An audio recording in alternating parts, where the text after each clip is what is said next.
But ang daming parcel na naman. Nay, nag-explore kasi ako ng iba't ibang facial cleanser eh. Baka-sensitive kasi nito mukha ko na eh. Mahalang Tetapil sa Hudson's eh. Ako, isa lang ang parcel ko at sure ako na ito ang dahilan kung bakit hindi lumalala yung acne breakouts ko. Kaisa pa, nag-improve yung skin barrier ko mula nung ginamit ko to. Look, ito yung Glad to Glow Blueberry Face Wash. Mild gentle lang ito, hindi ito mahapdi sa mukha. Wala pang irritation. Kadalasang ginagamit ito ng mga taong sira na ang skin barrier dahil sa kakagamit ng kung ano-anong skincare na matatapang. Make sure mo na ang facial wash na ginagamit mo is FDA approved gaya ng ginagamit ko.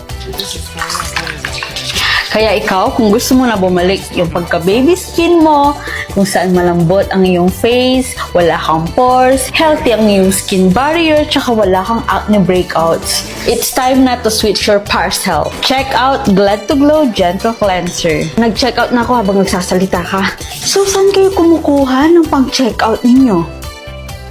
Yung nilalaba ko. Ako, yung washing machine. Papasok na ako. Sige po, maano na ako. Nakikita nyo ba? Payat yan guys. Sobrang payat ko. Payat ako.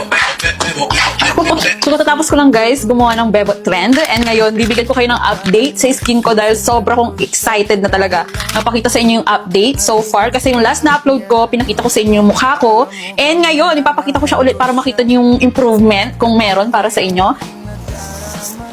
Ayan, unti-unti na siyang nagla-lightened.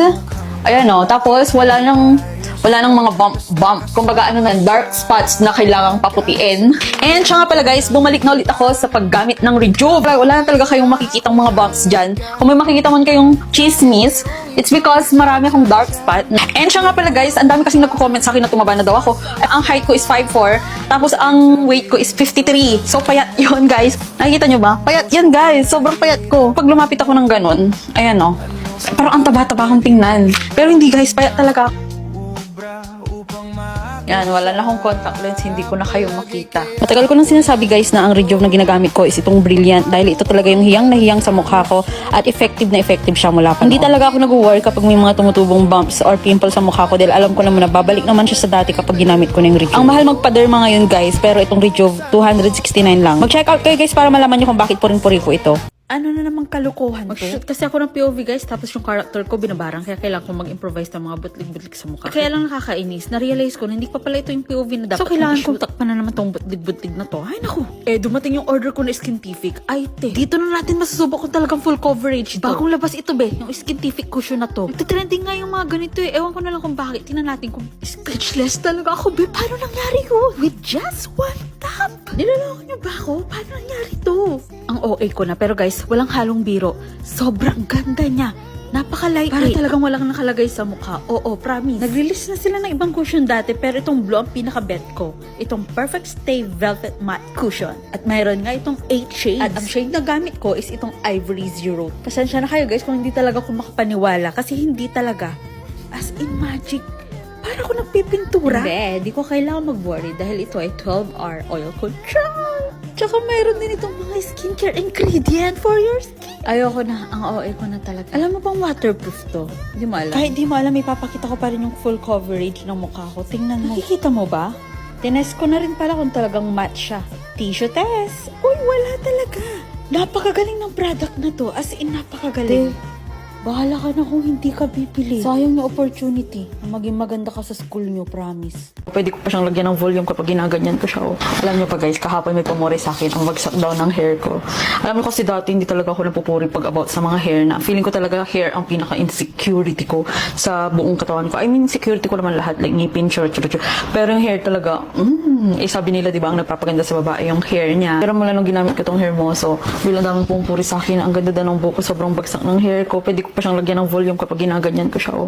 Yan. Oo guys, nagpapariban ako pero ang napansin ko sa akin, hindi na talaga ako monthly nagpapatreatment. Inaalagaan ko na lang yung reband ko ng mga hair oil, ng mga hair care gaya nitong Hermoso. Ang ganda talaga niya sa hair. Sobrang bagsak niya sa hair. At ang pinakagusto ko dyan sa Hermoso, hindi talaga siya, parang hindi siya nangangamoy.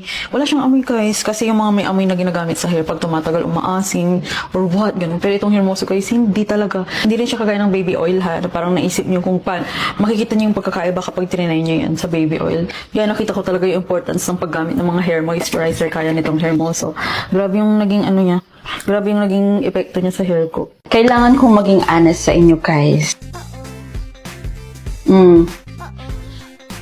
Ewan ko kung kita nyo, guys, pero ganyan ang itsura niya. Yan ang itsura ko kapag walang makeup. Kung mayroon kayong mga tiny bumps na kagaya ko at hindi matanggal-tanggal, guys, ang payo ko sa inyo, alisin ninyo lahat ng ginagamit ninyo at mag-stick muna kayo ng ilang araw sa mga sunscreen at facial wash ninyo na mild. So ito yung ginagamit kong pang wash sa mukha ko. Ito ay mild lang naman. Tsaka whitening din siya para makahelp din sa mga dark spot ko. And hindi ako lumalabas ng bahay nang hindi gumagamit ng sunscreen. Sobrang thankful ako. Thank you, Brilliant. Grabe yung tulong ng Brilliant talaga sa skin ko. As in, nasa sunscreen lang ako everyday. Tapos nagpi-facial wash lang ako. Yun ang panggamit ko. Di na ako gumagamit ng makeup remover dahil hindi rin naman ako makapal mag-makeup. Tsaka hindi ako gumagamit ng setting spray. Na-try ko na yung mga mamahal na mga skincare pero hindi talaga siya hiyang sa akin. Yung mukha ko kumakalma na lang dito sa Brilliant Sunscreen. Unti-unti na rin silang nawawala at wala na rin tumutubo. Guys, i-update ko kayo. I-skin update ko kayo sa akin kung kumusta yung face ko. Pero as of now, gumaganda na. Bumabalik na, guys. Bumabalik na yung dating glow ng face. Hello po! Pwede pa akong magpa-picture sa inyong tatlo? Lagi ko pong pinapanood talaga yung mga video nyo. Ay, sure. Ay, sure. Sige.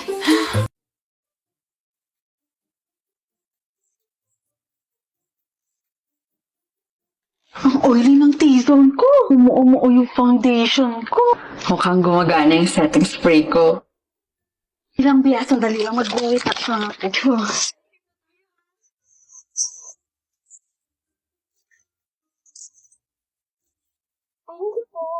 Nagugulat yung mga friends ko. Posted.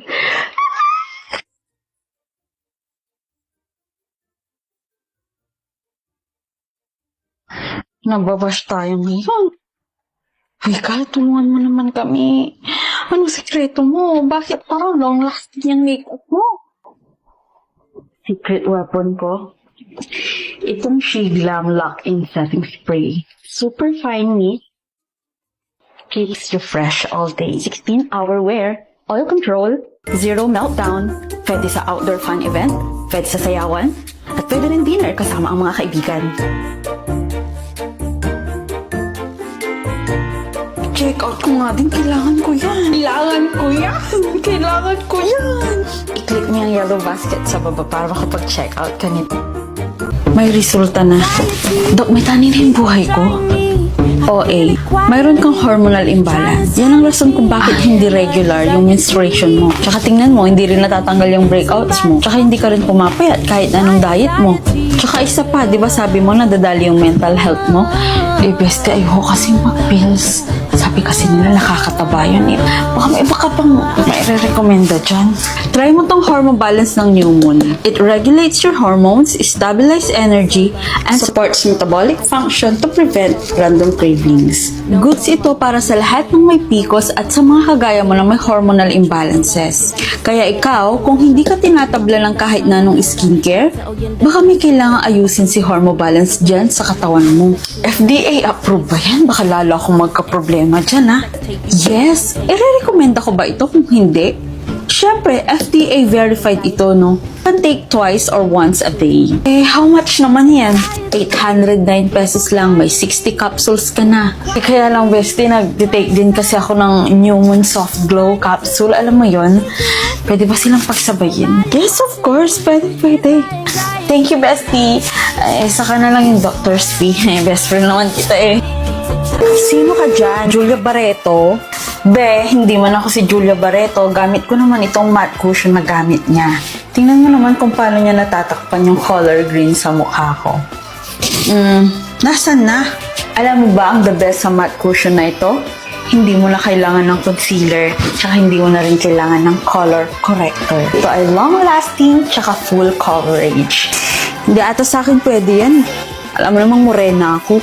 Siyempre, meron silang 8 shades so pwede mong pagpilian. Para sa mga mistisa, meron silang porcelain, vanilla, ivory, tsaka petal. Para naman sa mga morena, meron silang almond, beige, sand, and honey.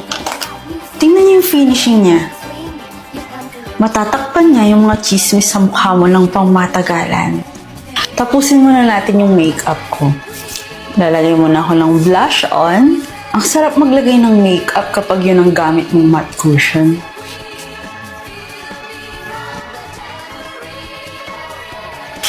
Wow! Tingnan mo mamaya, pag uwi ko dito, after 6 hours, makikita mo na plakado pa rin tsaka flawless ang aking makeup. Siyempre, dahil yun kay Skintific Velvet Matte Cushion. Ang daming good feedbacks nito. Kahit tingnan mo, nang mapa-check out ka na. Ma-check out ka.